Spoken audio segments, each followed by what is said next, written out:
Bien amigos, ya estamos en el bloque de actualidad y lo prometido es deuda. Tengo a mis dos distinguidos invitados, Alfredo Natividad y José Antonio Torres Iriarte. Vamos a conversar con ellos todo lo que ha sido en relación y lo que sigue siendo en realidad las protestas en Cuba. Hay varias lecturas de análisis en este caso, ¿no? El problema es el bloqueo que hace décadas tiene Cuba por parte de Estados Unidos, o el problema está en el gobierno cubano, ¿no? Las protestas que han caracterizado el pasado fin de semana es que salen a las calles miles de cubanos, ¿no?, que sorprenden al mundo porque alzan su voz de protesta para decirle basta al gobierno comunista de Cuba.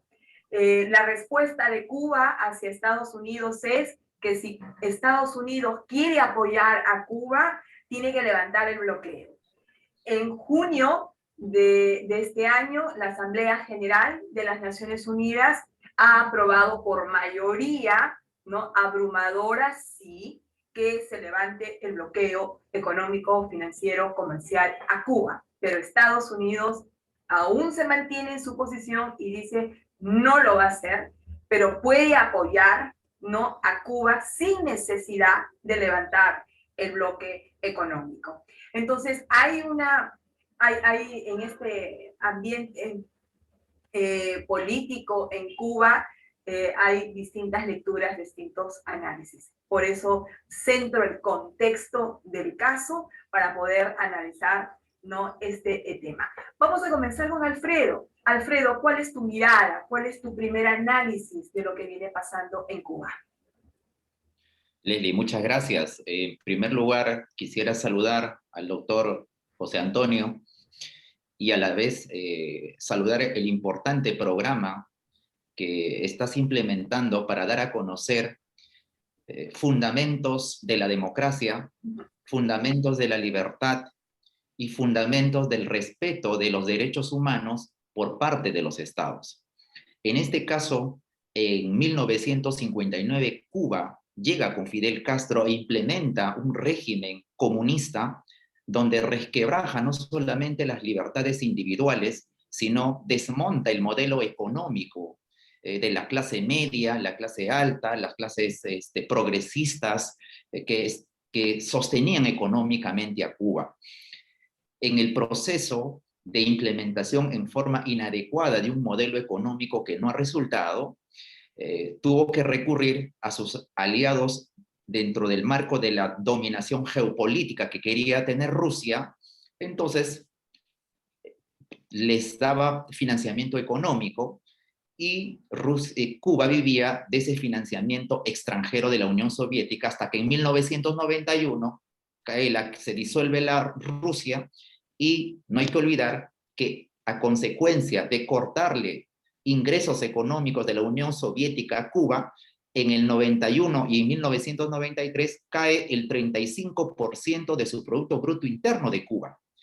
El 35% de su Producto Interno de Cuba cae, por lo tanto la demanda interna cae y empieza el endeudamiento. La producción empieza a disminuir, los salarios empiezan a disminuir, la gente empieza a requerir medicina, comida, trabajo, y el gobierno cubano estuvo obligado a abrir de alguna y tibiamente su mercado, por ejemplo, declarando que el dólar ya no era ilegal y a la vez permitiendo que pequeñas empresas productoras de servicios se reabran.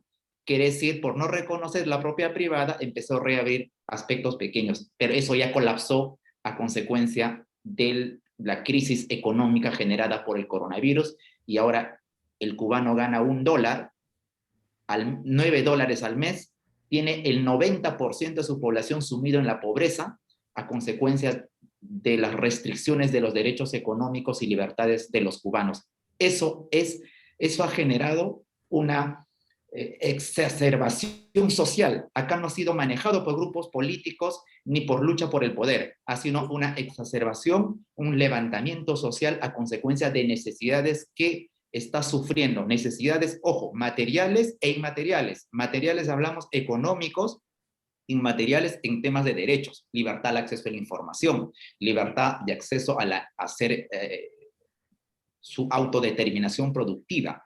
Entonces, eso, la olla ya reventó. El proceso de conflicto político, el cuestionamiento a un régimen comunista, está empezando a generarse el conflicto. Y hay que entender que hay tipos de conflictos. Los conflictos se van generando cuando tenemos violencia estructural, cuando tenemos una violencia ideológica o cultural, o cuando hay una violencia directa. Estos tres tipos de violencia se están implementando en el Estado de este régimen comunista. La violencia directa, con detenciones arbitrarias, con persecuciones, con detenciones, con muertes, con desapariciones. Esta violencia directa, generada por la violencia estructural que ha establecido este régimen comunista, está generando también una violencia cultural. Aquel que se opone ideológicamente a la forma de gobierno es detenido, es desaparecido. Esa es una violencia cultural. Estos tipos de violencia van contra todos principios establecidos por la paz. Tenemos dos tipos de paz, ¿no? La paz negativa y la paz positiva. La paz negativa, cuando nadie puede interferir en tu autodeterminación como persona, derecho a trabajar, a pensar, a expresarte. Pero en la paz positiva está muy ligado a un derecho sostenible, a un desarrollo sostenible. Las condiciones que deben tener los seres humanos para autodeterminarse, para desarrollarse, el Estado debe darles condiciones de libertad, condiciones económicas, de infraestructura, condiciones de acceso a la salud, que no lo tienen ahora porque su salud, su sistema de salud es de pésima calidad y no hay información que nos pueda determinar y hacer una evaluación adecuada en qué condiciones se encuentra la salud en Cuba. Esas son las razones por las cuales la sociedad cubana y los que piden libertad salen a las calles pidiendo que se cambie un modelo que ya no funciona.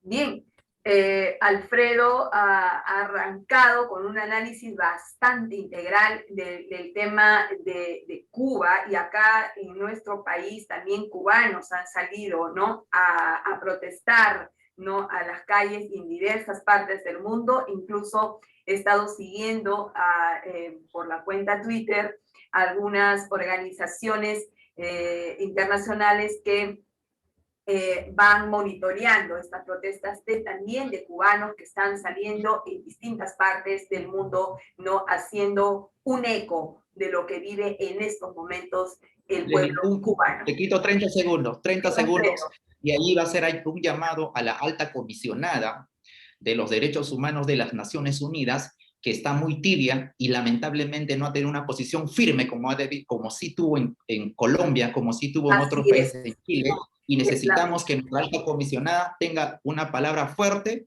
contra la vulneración de derechos humanos en Cuba.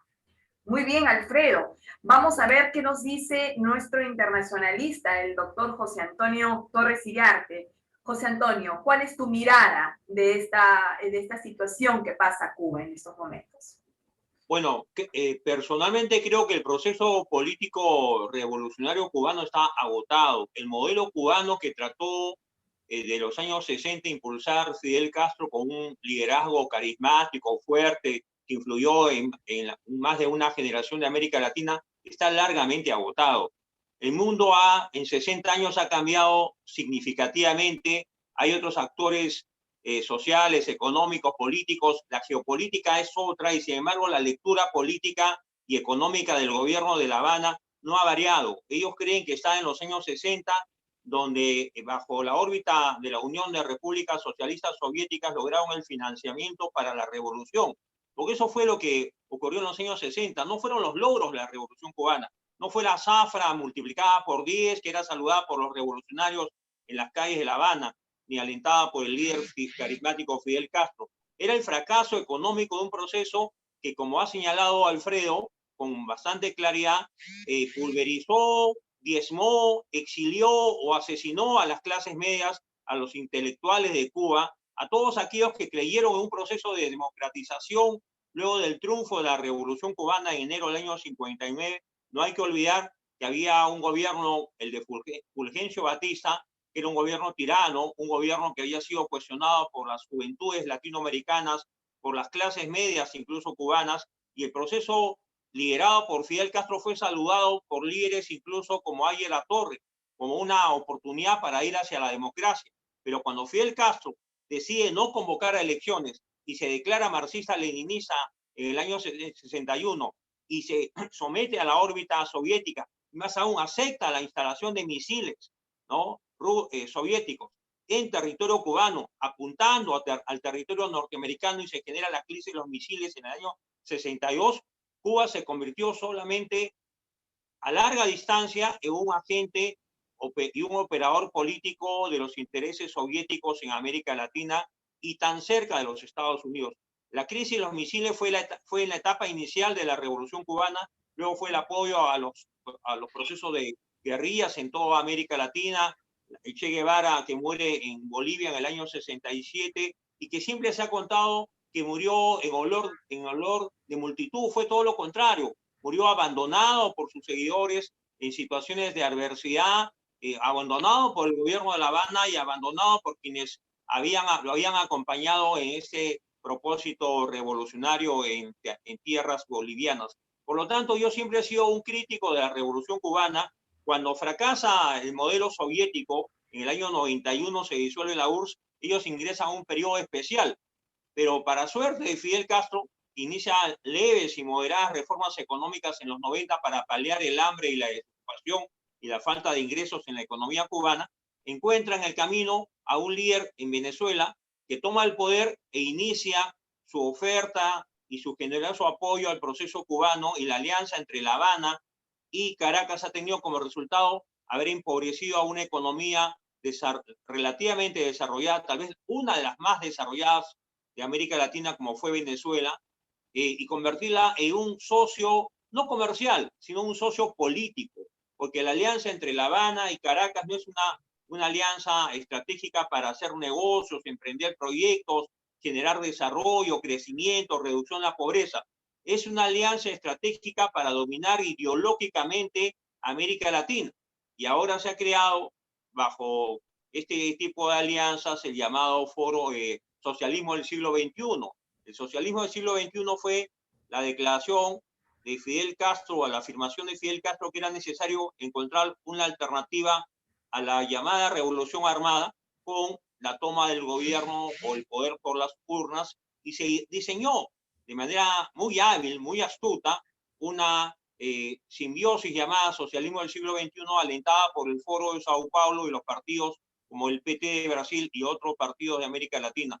Por lo tanto, quienes tenemos una visión de América Latina democrática, ¿no?, defensora de los derechos humanos, no podemos ver con simpatía ni el proceso revolucionario de los 60, 70, ni el proceso revolucionario de los últimos años, donde luego de la visita papal, no olvidemos que Juan Pablo II visitó La Habana en el año 98 y luego lo hizo Benedicto XVI, un propósito de alentar la fe religiosa, la mejora de las relaciones con el gobierno de La Habana, entre la Iglesia y La Habana, y luego el esfuerzo que hizo el gobierno de Obama para normalizar, entre comillas, las relaciones entre ambos gobiernos. Incluso se volvieron a establecer las relaciones diplomáticas, hay sedes diplomáticas, o una sede diplomática norteamericana en La Habana, y por lo tanto yo creo que esta terquedad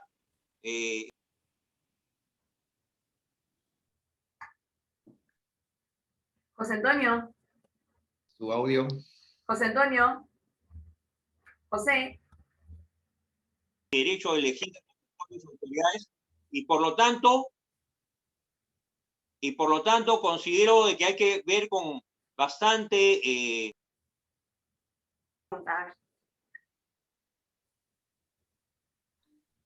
Ok, José Antonio, hubo un pequeño problema con el audio, pero nos estabas casi finalizando tu intervención respecto a que no eres partidario de la Revolución Cubana, siempre has sido un crítico del mismo. Hablabas un poco del recuento de Juan Pablo II respecto del tema. Y para concluir en esta primera parte, yo quisiera preguntarles a ambos, el problema que pasa en Cuba es el bloqueo financiero, comercial, impuesto por los Estados Unidos, porque esa es un poco la respuesta que le ha dado el canciller cubano, el mismo presidente de Cuba, a Joseph Biden, ¿no? Le ha dado esa respuesta y le ha dicho que si él quiere apoyar a Cuba, que levante el bloqueo. ¿Es ese el problema que tiene en estos momentos Cuba o su origen, como bien ustedes lo han expresado, es otro contexto? Alfredo. Gracias. Leslie, no hay que olvidar que cuando la Revolución Cubana nace, el señor Fidel Castro ofrece a los cubanos que en poco tiempo iba a tener el doble del PBI de los Estados Unidos. Eso es en primer lugar. ¿Y qué significa eso? Significaba de que su modelo económico debería mejorar el proceso productivo. Entonces, el bloqueo no es un elemento de la precarización ni el fracaso del modelo económico implementado por el régimen comunista. El control de precios, el control de la producción, el control del proceso de implementación de reconocimiento de la propiedad privada, eso es el fracaso del sistema económico del comunismo. ¿Y cómo ha sobrevivido el comunismo? Como también indicó el doctor Iriarte, con los préstamos y la inyección de dinero por la dominación geopolítica de Rusia, de China. No hay que olvidar que el mayor deudor de estos países es Cuba. Por ejemplo, Rusia, ya los datos han salido a la luz, a Rusia, Cuba le debe 11.1 millones de dólares, pero ha sido condonado el 90% de esa deuda. A China lo debe 6.000 millones de dólares, ha sido condonado el 70% de esa deuda. A México también ha sido condonado, Japón ha condonado, Rusia ha vivido de la inyección de dinero de esos países. Por dominación geopolítica les convenía mantener ese modelo frente a Estados Unidos, porque él destruyó, como hemos indicado, su sistema productivo, destruyó su clase media, destruyó su sistema financiero, desconoció el proceso de la propiedad y por lo tanto el control del Estado en el modelo económico ha fracasado. Eso es el fracaso de Cuba. El bloqueo no es el elemento. No es el elemento, pero también hay que llamar. Pero debería levantarse el bloqueo.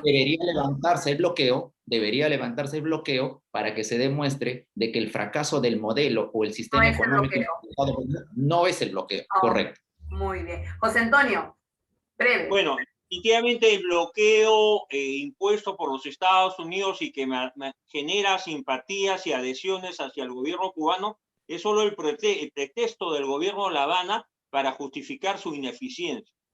Creo que La Habana no puede ofrecer ni siquiera cifras económicas o estadísticas verosímiles.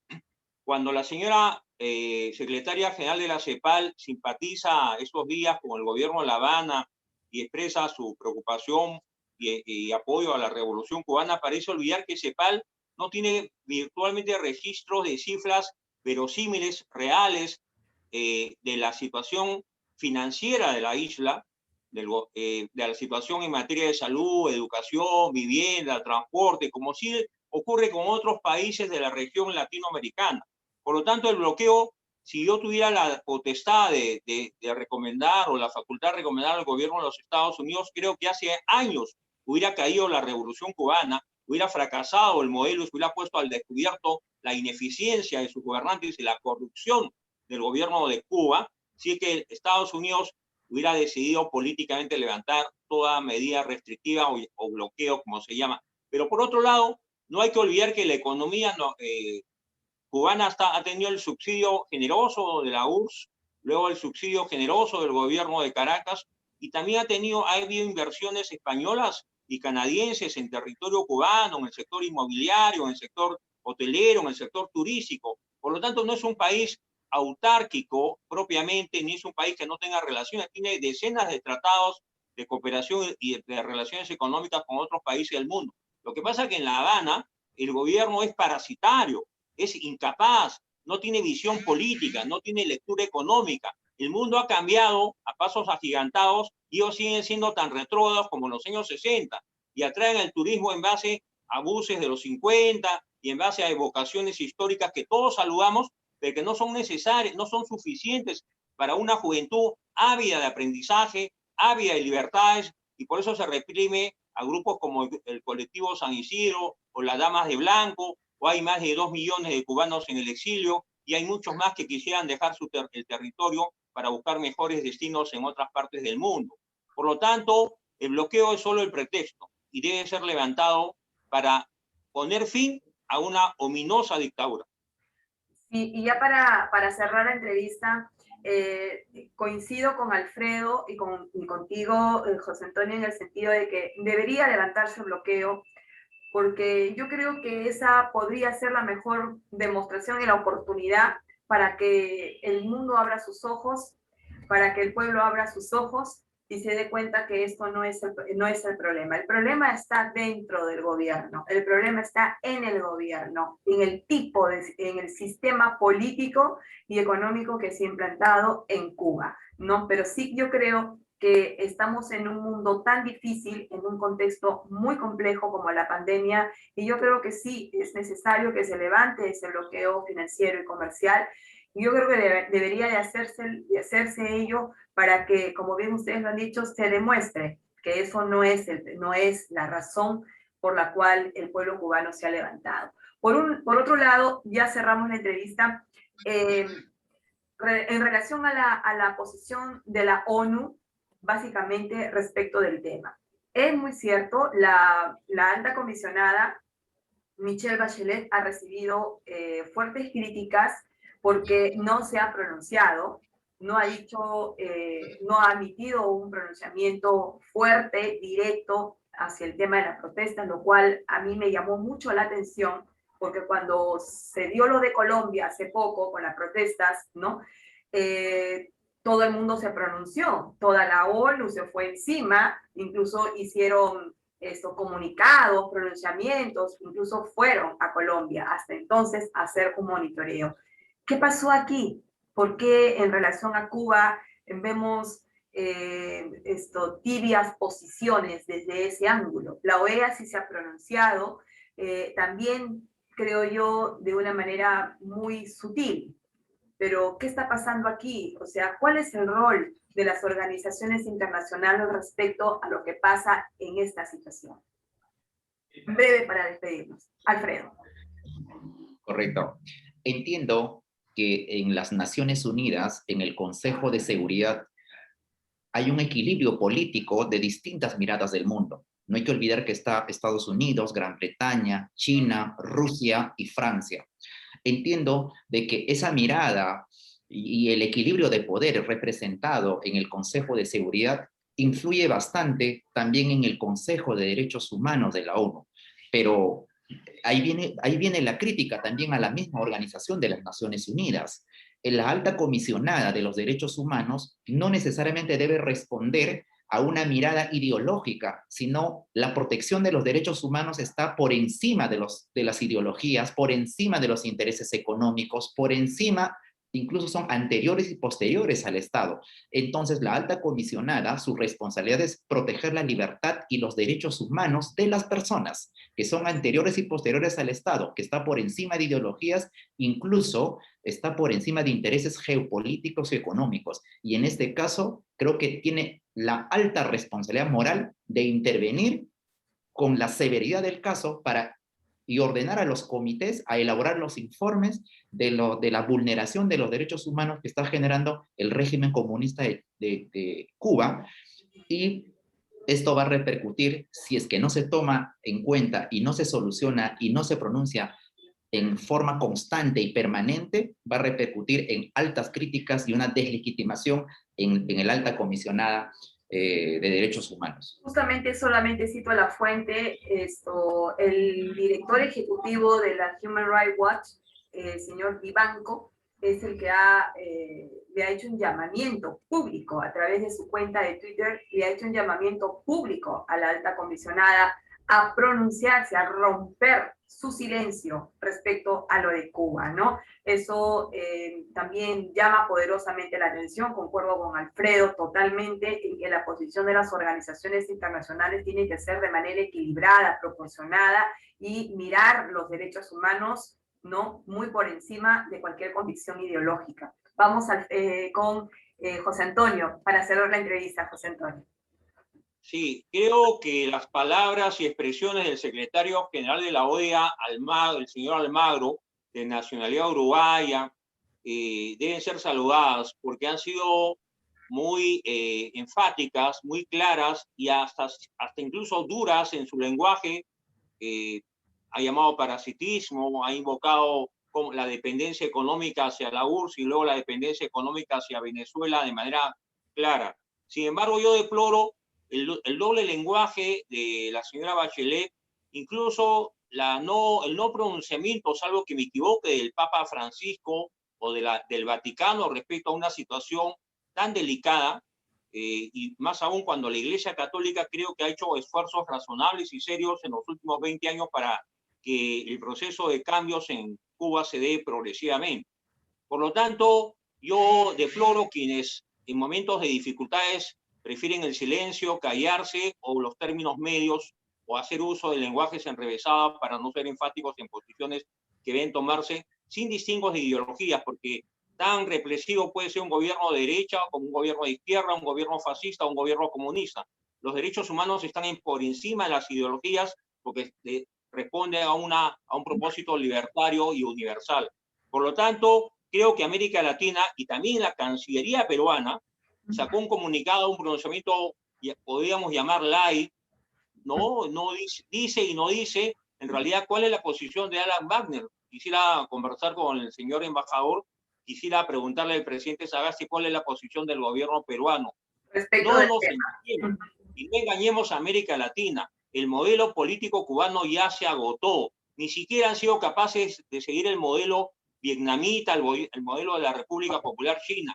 Se mantienen anclados en el pasado y se mantienen quejosos respecto a un bloqueo que si el gobierno norteamericano y el señor Valle tiene lucidez, debería levantarlo en las próximas horas para que termine de una vez esta ominosa dictadura que invoca, sin embargo, como pretexto para matar de hambre a su pueblo. Exactamente. Muchísimas gracias a ambos. Ha sido un bloque muy interesante, reflexivo, varias lecturas, como corresponde realmente a dos analistas de alta seriedad como son ustedes. Gracias, Alfredo. Gracias, José Antonio, por acompañarnos en el bloque de actualidad con el tema de Cuba. Nosotros regresamos a la pausa comercial. Bueno. Gracias.